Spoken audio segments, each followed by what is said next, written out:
Welcome to Back Your Blue on Extra 106.3. My name is Tug Coward, along with Daniel Madelon. He is the CEO of A Second Chance Bail Bonds and A Second Chance Monitoring. And the reason that we do this show, our guest today, Joey Stafford, the GRIP Project Coordinator with the Gwinnet County Sheriff's Department. How are you? I'm doing well, sir. Thank you. How are you? I couldn't be better. Just glad that you're here. I know there's so many things that y'all are doing with the GRIP program that are so imperative and important for the community that you live in there in Gwinnett County. And I'm glad that you're here to share with folks that maybe don't have a lot of knowledge of it, because I'll be honest, I didn't. I had no idea what the GRIP program even was up until today. So I think you'll be talking to a lot of people that probably have that same starting point where they don't know much, and it'll be good to be able to introduce them to what you do. Now, Joey started at the Sheriff's Department as an employee 16 years ago and employed as a law enforcement officer for 20 years, both as a sworn officer and in civilian positions. Assigned to the GRIP office in 2017, and it was more of a reactionary emergency services program than a proactive program like it is today. So what was the change? What made the change in that department? More people needing a hand up. Mm-hmm. We like to say that the Gwinnet Reentry Intervention Program is more of a hand up, not a handout. Coming in contact with more of the population that would get out and just remain in the lobby downstairs because they've burned all their bridges. They have nowhere to go, don't know where to go, maybe have been court ordered to be in some sort of mental health program or substance abuse treatment program. So the more calls that we got to come out and try and assist these folks and find somewhere to go, we started looking for more resources to pair up with us and give us some assistance in that. Yeah, and when you bring up mental health, we've talked about on the show so many times how in the United States as a whole we're struggling with mental health, right? I mean, this is an issue that has affected probably either every person or at least every person's family. Everybody knows someone, if it's not them themselves, that has dealt with mental health issues. And it used to be such a stigma, Joey. Exactly. People were afraid to say it. People were afraid to admit it. It was seen as a sign of weakness. And now I think we've turned the corner on that a little bit, where people are now applauded for recognizing that issue that they have or someone around them has. Absolutely. Now, Absolutely. So how does GRIP help with mental health? Like, we'll start there. Well, now, since Sheriff Taylor came into office in 2021, he has designed a mental health task force. So we've been able to focus more on the sober living and things of that aspect, not as much as the mental health. But we do still come in contact with, we do a lot of partnering with the accountability courts in Gwinnett County, and one of those courts is mental health court. It's an 18-month program, and they too need somewhere to go. Maybe they've been off their meds and have hurt the people in their family, hurt their friends, not physically, but emotionally, and need some guidance and need some help now that they are back on their meds. And so we do have some of our partners will take someone that has some mental health issues and house them, and we help them get into those programs. Well, let's talk about sober living, because that's something obviously you said that y'all spend a lot of time with. Explain that to help me. I mean, I think it's pretty self-explanatory, but how does it work under the GRIP program? If someone has an addiction and needs sober living housing within Gwinnett County, we have several different partners. We have a pretty large list of partners that will take a person in, meet them where they're at in their recovery, and they have meetings that they must attend while they're there. They have drug testing that they do. A lot of them use the apps that will track them because they must be able to account for where they're going. It's really all about accountability. And so we help them with their intake fee, and a lot of times either 1 month or 2 months of their residential fees, depending on how expensive the program is. And after the 1 to 2 months, then it will be up to them to have employment, gain successful employment, and take care of their rent after that. Do you help them with that to find employment? Is there a mechanism inside the program that helps with that? We do. Those are other partners that we have as well.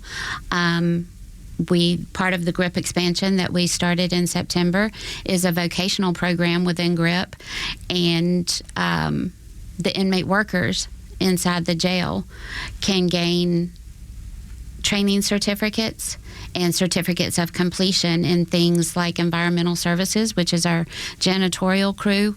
Our kitchen crew can get a Serve Safe certificate. So it sounds like there's a bunch of different jobs that folks can get involved with to help themselves. Is it hard for folks, even after they've gone through GRIP and they've landed a vocational or a technical skill, a training skill, or a certificate, as you described it, in a trade? Do they struggle then finding work because of what's happened in their background? They do still have a pretty high level of difficulty trying to find a job. And how do y'all help with that? Like, are y'all able to work directly with particular businesses or organizations to help folks get placed and try to find a new position, find their footing in life, maybe? Yes, we do have some companies that work directly with us who understand that the person is just coming out of jail and does have a criminal background, and they're accepting of that from the get-go. It doesn't guarantee them a job, sure, but it at least gives them that opportunity, and it's also a confidence builder, sure, to know that they can go to this place and possibly get a job rather than just having the door shut in their face automatically because they just came out of jail. When you say take them in, you said you found people to take them in. What does that mean? When I was talking about sober living, they also know. They have houses set up, and this they is like know private. that Is it private citizens? Private citizens. Private. Okay. Yeah. They do have to be certified in the either Thor certified or GAR certified, and there's certain specs that they have to adhere to have a sober living home. But yes, they are private citizens, and they've just either purchased homes or rented apartments and set it up for a sober living facility. Sure. And is it something, do you usually say, is that just someone who has a heart for people that have gotten themselves off track, or is it more of a business decision? How does that work? And do you see? Most of our sober living homes are run by a person that was an addict themselves. Yeah, so they have a heart for it. Yes. Yeah, which is encouraging to me. Yes. Because I think that's the way that you're most successful is when you deal with someone that you can relate to, and you say, "I've been there before." Correct. You know, that's I feel like the success rate would go up from there. Mm-hmm. Yeah, it seems like a good thing. She talked about monitoring a little bit, Daniel, and I know that's what y'all do at a Second Chance. Do y'all work directly with GRIP over in? No. So when we normally, I mean, on the bonding side, we're obviously getting the people out, and then they may end up back in custody, or when they're coming back out of custody, just depending on where they're at in the process, I guess. And then the monitoring stuff we're doing is normally a lot of post conviction stuff like that. Yeah. So, but this stuff is important because, there's so many people that end up in these facilities, and resources are obviously short in this world, right? We don't have enough of it. So any kind of programs like this, I'm a big supporter of, just because I know how valuable it is to people. Even myself, been through that, back in in the early 2020, sure. that in the 2000s. But it's a big part of what we need to be doing. So. Yeah, no doubt about it. Just giving people almost a second chance is what it feels like to me a little bit, Joey. Is that what? Is that at least the goal? Yes. Is giving folks a second chance? Giving person another chance to make it in reentry. Because the job stuff's tough. Because I know we come across people that have been arrested, not guilty. That really doesn't matter at that point, but the charge exists. They're trying to get a job to repay the family member, or to just get their life back in order. Just life back in order in general. And we come across that all the time. Yeah, I would imagine so. Yeah, well, when we come back on Extra 106.3 and Back Your Blue with Daniel Madelon, the CEO of A Second Chance Bail Bonds and A Second Chance Monitoring, along with Joey Stafford, the GRIP project coordinator at the Gwinnett County Sheriff's Office. I want to talk about the way GRIP started and the modest means that it started with, and now the fact that it's grown so much. We'll talk about that next on Extra 106.3. Welcome back to Back Your Blue on Extra 106.3. My name is Tug Cowarts, along with Daniel Madelon, the CEO of A Second Chance Bail Bonds and A Second Chance Monitoring. Our guest is Joey Stafford of the GRIP program, GRIP project coordinator at Gwinnett County Sheriff's Department, Sheriff's Office. And when it started, GRIP was one corporal and you, Officer Stafford, and y'all shared a county car and a county cell phone. And today there's 7 members of the GRIP office, 3 in-custody housing units, and that encompasses 4 GRIP programs, a reentry assistant budget, and a vast group of reentry resources to call upon in the need of assisting folks to returning back to just their regular life prior to being incarcerated. Did you expect that GRIP would grow from what it was to what it is now? Did you know this was going to happen? Did you see the wisdom? I did not. Okay. I did not. I had...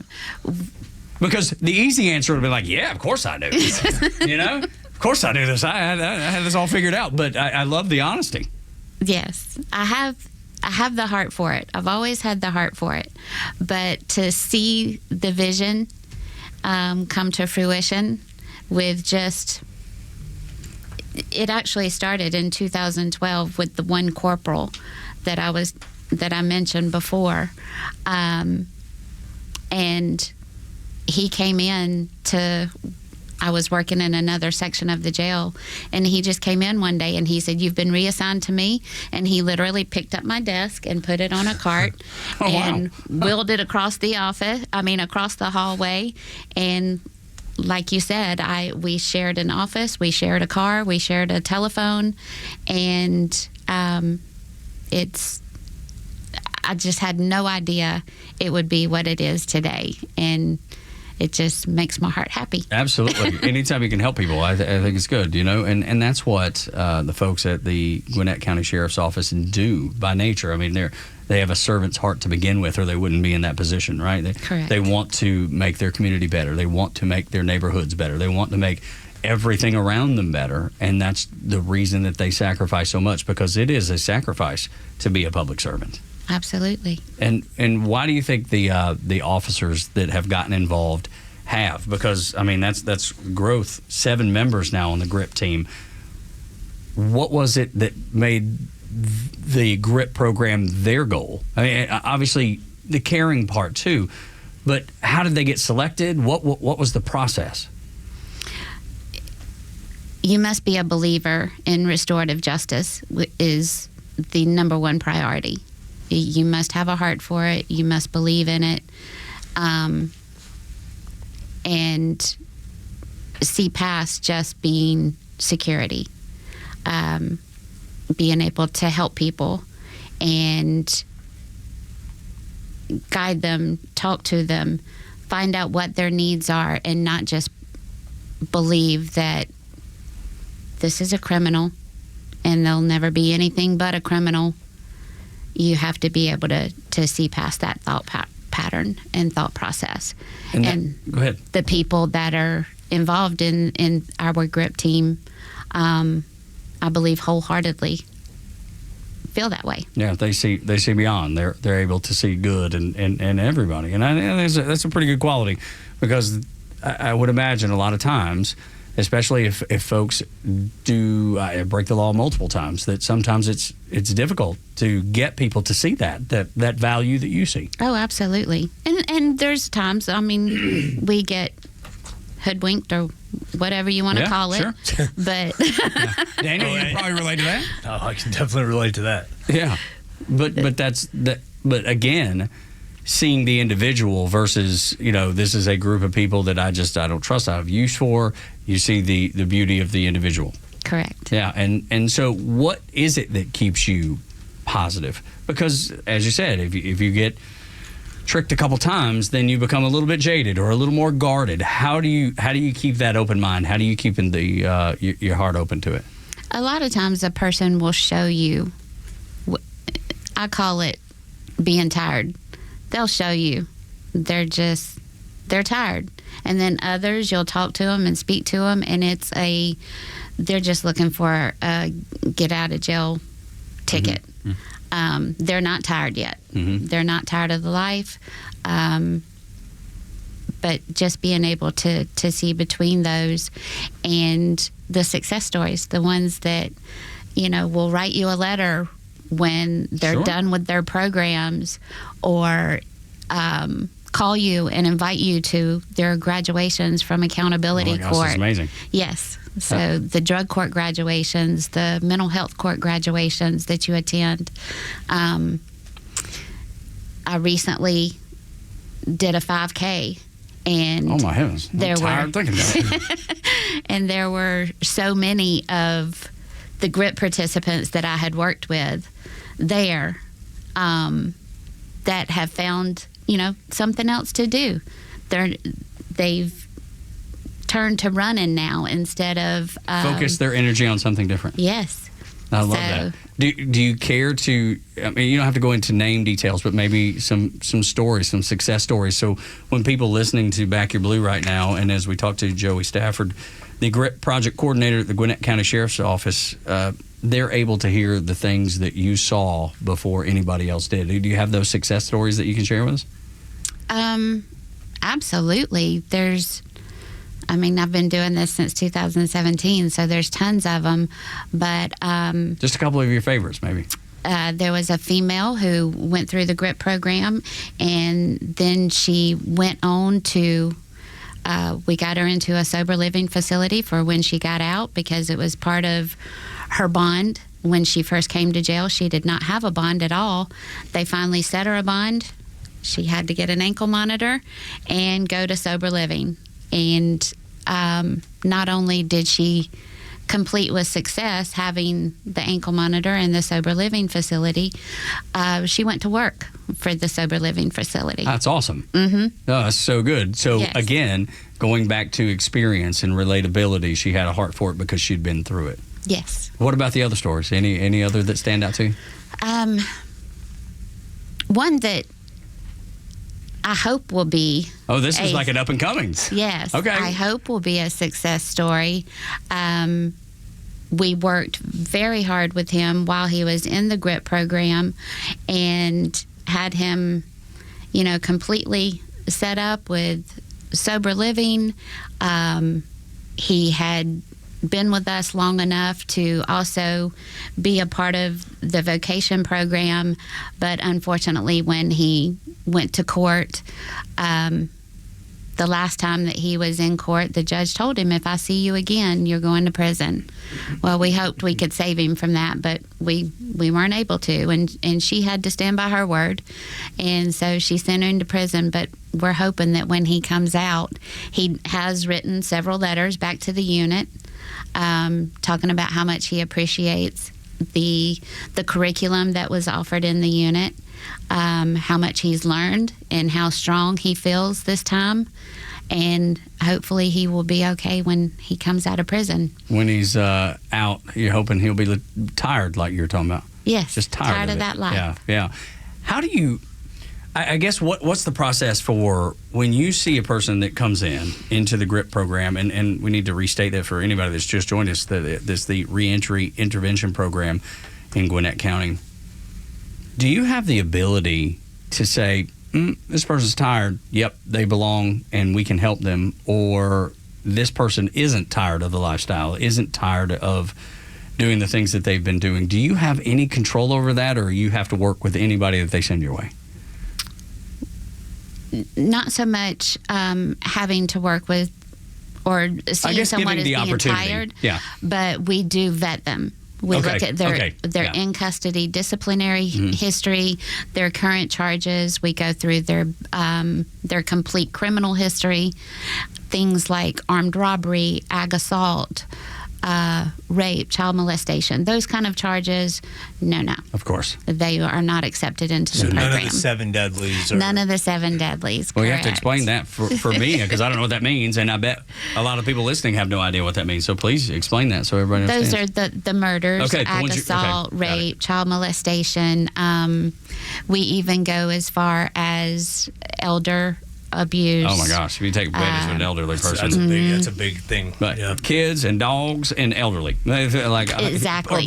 I say dogs, but I mean pets, animals. Yeah, animal abuse is another one that does not come in. Those are the ones I struggle with. If you mean the kids, mean to the elderly, mean to animals, man. You and I don't get along well. Because correct. Those are the most vulnerable in our society. Those are the ones that we need to look out for the most. Those are the ones we need to take care of the most. So I understand why that's the case. So people who meet inmate qualification standards, you can do the in-custody training in the following areas, like commercial and residential cleaning. You brought that up. Gardening and pest management, kitchen and food safety preparation, landscaping and grounds maintenance, and laundry services. Can you walk through the curriculum of how people decide what it is they're interested in? Do you point people in the right direction, or do they say, no, I'm interested in a particular category? They can say that they're interested in a particular category. If you are arrested for violation of probation, you must work. And something that, as of this year, we got the permission of Judge Hamill to give community service hours to the inmate workers within the jail that are in these programs. Sure. But you're allowed to say what you're interested in. Now, whether or not you actually get picked for that particular program is up to the detail officers. But someone, obviously, with restaurant experience, serve safe, they're going to go that route. If you have grounds experience or landscaping experience, you'll go with our grounds maintenance. Sure.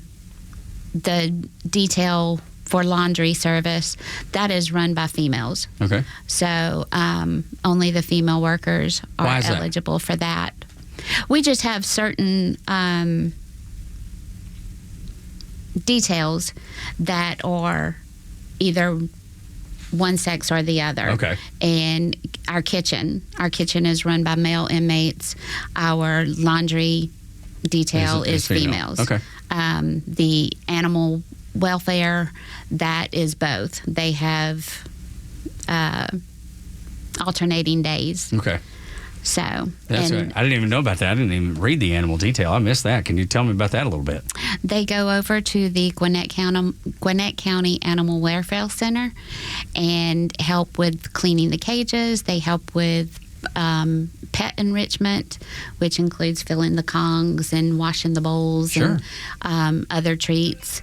And then they have a animal behaviorist that also works there. Yeah. And they go out with them. They learn basic training of the animals so that you can come out of jail and apply that to a place like PetSmart or... Yeah, sure.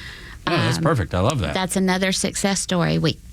excuse me, we had one inmate that came out of our Operation Second Chance unit before that closed, who went to work with a huge, like a vet practice? Not a vet practice, like a rescue. Okay, yeah. I don't know if I can say their name. Yeah, sure. Oh, totally. Desperate Dogs. Okay, yeah. Is who he went to work for, and he's been working there for almost 2 years now. That's awesome. Yes. No, I love it. And has stayed clean, got his son back. Oh my gosh, the story just keeps getting better. Yes. I love it. That's the thing. And I've always read and been told, and I've never researched it or anything, but that usually working with pets, working with animals is really good for people just in general. Yes. Whether it teaches you patience or it teaches you to be caring and kind. I mean, there's all kinds of wonderful applications to life when it comes to working with pets that way too. Mm-hmm. I think it's great. What about the curriculum that folks go through and learn? That is. Yeah, because I would imagine that it's tailored for each individual, each individual program. Yes. The GRIP program that has the barracks, which is for incarcerated veterans or military, and then restoration and recovery. They have curriculum, therapeutic curriculum that includes anger management, career focus, John Maxwell leadership, and another program called Grit and Grace, which is just a group. He focuses a lot on trauma. Okay. So, and his whole company was former. Like military veterans? No. Former offenders. Okay. I'm sorry. Okay. That's the word just completely lost. When I heard barracks, I automatically went back to my Navy training. I was thinking the barracks was supposed to be talking about veterans, but no, I got ahead of you there. Yes. But yeah, so let's talk about the barracks since you brought them up. But living quarters for folks. Yes. The barracks provides therapeutic services for incarcerated veterans to address the trauma that's associated with military service that can also lead to serious pitfalls such as substance abuse, sure, mental health crisis, and relationship breakdowns. Yeah, we've talked about it a little bit on this show before, and the fact that sometimes when people get out of the military, and if they've been there a long time, they're used to a particular structure, and then they get out into the regular everyday world, the real world, if you will, and there is none. They're looking for that structure. And I know, raising my own son, the days that he knew what he was doing, he always dotted the I's and crossed the T's. And then there was those days that he didn't have that structure, after school with ball practice or whatever it was. And you couldn't tell which way he was going. You know what I mean? You're just trying to reel him in as best you could, and get him to act right. And sometimes he did, and sometimes he didn't. Structure is so important. And I would imagine with those military veterans that they probably thrive in structure as well. They do so much. Their day is very structured as to when they get up, how they make their bed. They have a couple of different items that are issued to them. It seems so simple, but such as an extra towel to lay across the corner of the bed at the bottom, because so many of, I don't know if the Navy did it, but did you have something that you laid across your bed at the bottom, diagonal? No, I don't recall that one. I don't know where that came from. But it could be an Army, it could be a different branch. I mean, it could be anything. In the Navy, you could put anything you wanted to on the bed. It was going to end up on the floor because the ship's moving. Right. Yeah, it's just the way it worked, But so I'm sure, there's some wisdom behind it, though, right? Yeah. Yes. And then now, you guys don't just work with adults. There's also a youth element to this, too, right? No, there isn't. Because this is an adult pretrial facility, okay, got so it. everyone they're adults. Okay, got it. Okay, so I don't think I realized that. So that it certainly makes sense. What about recognition for the GRIP program? Have you all gotten any special recognition from any of the agencies or around the country? We do have different people that will call and just want to discuss the concept of GRIP. how it works, how we got started, but not that I can think, not Okay. recognition Yeah. that Yeah. I can think of. How has it worked throughout Gwinnett County? Has the reaction been really positive? Or are there folks that know about the program that are trying to either apply for it or be a part of it? As far as the outside, like a community resource, or well, them too. Sure. Mm-hmm. Yeah. Yes, we have had community resources reach out that would like to be a part of the vocation. Companies that would like to at least interview people. Sure. We can do virtual interviews while they're still in jail. Pass out applications, do phone interviews. Then, as new sober living facilities open up, we do get contacted by them to come out and take a tour of their facility and discuss pricing and things like that. How do people that are interested, that are in the community working with the GRIP program, like you're talking about, when they reach out, how do they find out about you? How do they get in touch with you in case they're listening right now and they would like to participate? We have a GRIP hotline. Okay. And also, anytime they are more than welcome to contact our communications division. Okay. Communications division. Okay. Mm-hmm. And how do they do that? Do you have the number handy? Anybody's got the number handy? Go to the website. And just go to the website. What is the website? It's going to be on gogcso.com. GCSO.com. Go GCSO. Okay, go Gwinnett County Sheriff's Office. I assume that is what the initials is, right? Yep. And that .org? .com. .com. It is .com. So go GSO.com is the website if you would like to. GSCO. GSCO. Can you edit here? GCSO. Here we go. We mangled it. Here, we're going to edit here. Go GCSO.com is the website for folks who would like to get involved with the GRIP program. What are some of the other ways that people who are inmates or have been detained, how do they find out about it? It's a lot of just talk among the inmates, what we call inmate.com. Okay. I love it. That's a new website. I heard about that. But then how do they, they're talking about it amongst their peers. How do they apply for it? How do they reach out? How do they know who to reach out to? We have an in-house form called an inmate request form, and that's what everyone is told to put their request to find out more information, or to just request to come to the GRIP unit, and that's what starts the vetting process. Okay, and then what are the things that are probably best, like a guy or girl that is wanting to be involved? Like, is there a particular personality trait that works best? I mean, is it outgoing folks? Is it folks that are a little more quiet, or does it matter? It doesn't matter. Yeah, everybody can do well in GRIP. Yep, as long as they vet and are approved for the program, then we move them into one of the 3 housing units and one of the 4 programs. Yeah, it's something that's clearly working well. Daniel, is this something that you see as a positive, at least on your side, when it comes to a second chance? Yeah, no, I mean, Programs like because these? look, we feel the same way, right? I mean, we bond you out, or if you do have to get bonded out through us, we obviously don't want to see you again, right? So anything that we can push to prevent that from happening is a victory, right? So Absolutely. You don't want to go back to the Gwinnett County Jail. No doubt about it. Appreciate you listening to us. We've got one final segment with Joey Stafford of the GRIP program. She is the project coordinator of the Gwinnett County Sheriff's Office. Along with Daniel Madelon, he is the CEO of a Second Chance Bail Bonds and a Second Chance Monitoring. My name is Tug Cowart, and you're listening to Back Your Blue on Extra 106.3.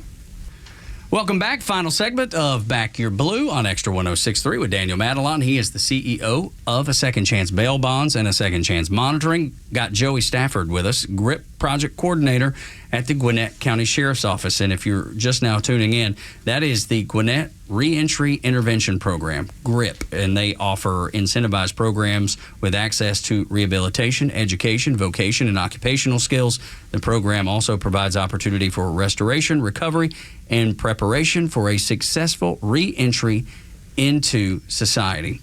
So when folks are there in the GRIP program, let's say they're able to get themselves out of jail and they're living their life, and then they have a bit of a hiccup. They run into some sort of legal issue.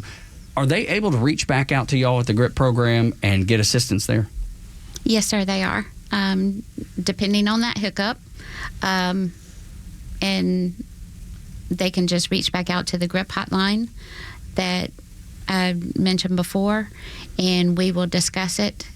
We write up a synopsis, which is given to our lieutenant, and together we make a decision on whether or not we think it would be a wise choice or not? A wise choice to help them again. Sure. And what goes into that decision making? Like, what are some of the things that you're looking for? Or if you see, you're like, that's not going to work.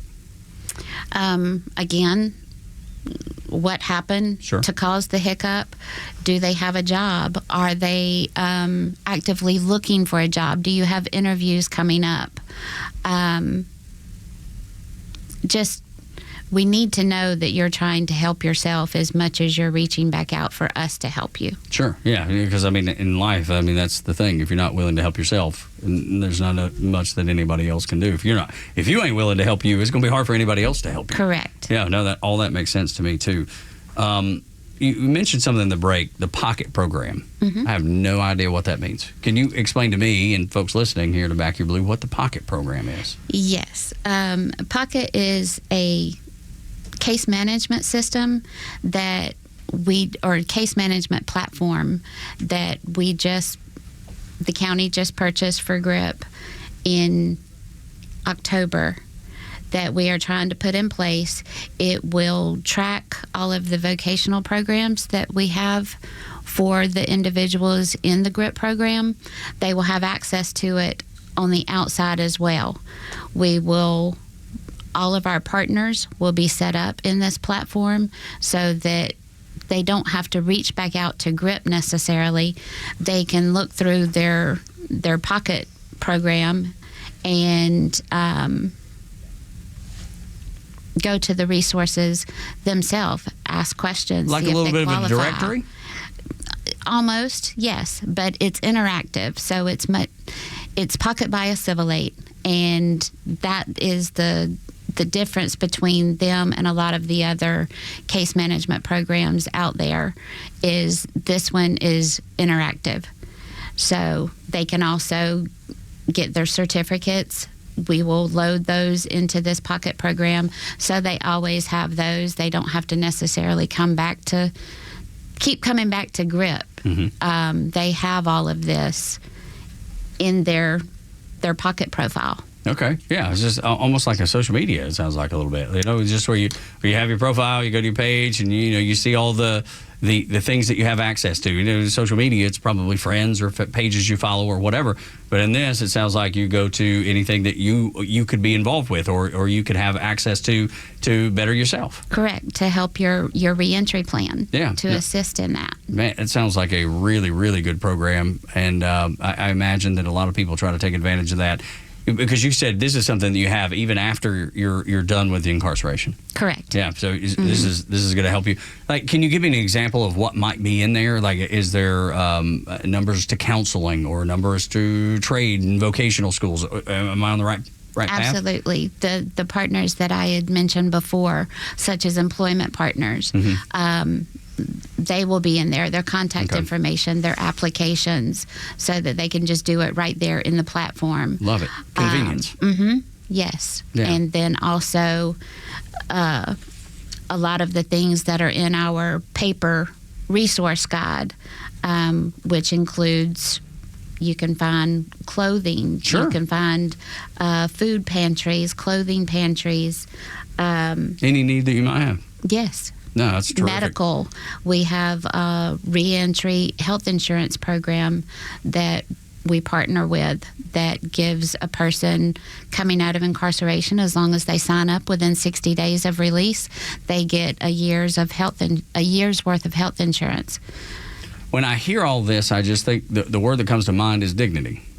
Just giving people the opportunity to have their dignity and to go about things helping themselves and having an avenue to do that. Yes. That's what... Which also helps the community. Sure it does. Of course it does. But I think anytime you can allow someone to feel like that they have their dignity back, Mm-hmm. they're more encouraged to stay on the right path, not have those hiccups that we've talked about before. Correct. One thing that I felt like I missed when we were talking about some of the programs, because I love to eat. It's my favorite thing in the world. Probably like to eat it too much. My wife would tell you my portion sizes are out of whack. The Fresh Start Garden. Tell me about that. The Fresh Start Garden is, we have our own garden out beside the jail. It's still within the secured fencing. Sure. So we can take most inmates out. That is another one that is split between the males work in it and the females work in it.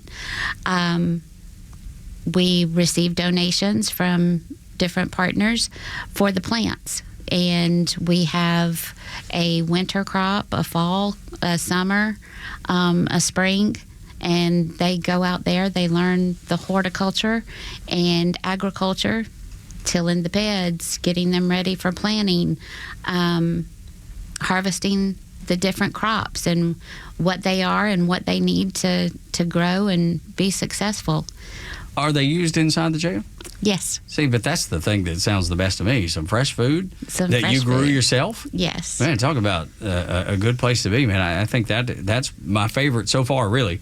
I think that's the coolest aspect right there. We're growing the things that we need to take care of the folks that are here. And there's nothing more important than being able to do that. Correct. Being able to take care of yourself. And then I love the it. extra goes to different food pantries around Gwinnett County.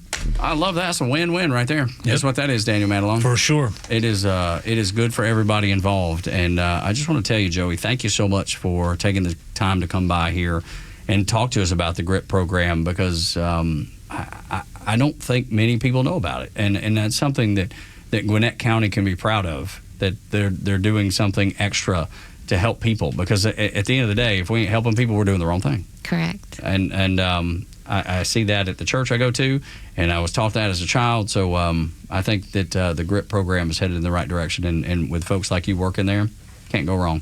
Well, thank you very much, Yes, and ma'am. thank you for bringing light to the program. Yes, ma'am. We're glad to do it. Daniel, anything you want to close with? No, I think You're all set. I'm- Well, thank I'm you. all set. There you go, Joey Stratford, the GRIP Project Coordinator, Gwinnett County Sheriff's Office, here today on Back Your Blue with Daniel Madelon of a Second Chance Bail Bonds and a Second Chance Monitoring. My name is Tug Cowart, and this is Extra 106.3.